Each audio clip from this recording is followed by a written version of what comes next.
పసుపు తాడు ఒకటే మహాభాగ్యమై బ్రతుకుతుంది పడతి పదే లోకమై. మగని మంచి కోసం పడే ఆర్తిలో సతిని మించగలరా మరే ఆప్తులు. ఏ పూజ చేసినా ఏ నోము నోచినా ఏ స్వార్థము లేని త్యాగం భార్యగా రూపమే పొందగా.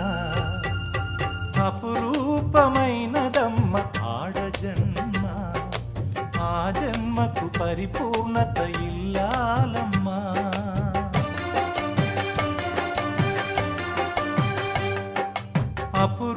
అపురూపమైనదమ్మ ఆడజన్మ, ఆ జన్మకు పరిపూర్ణత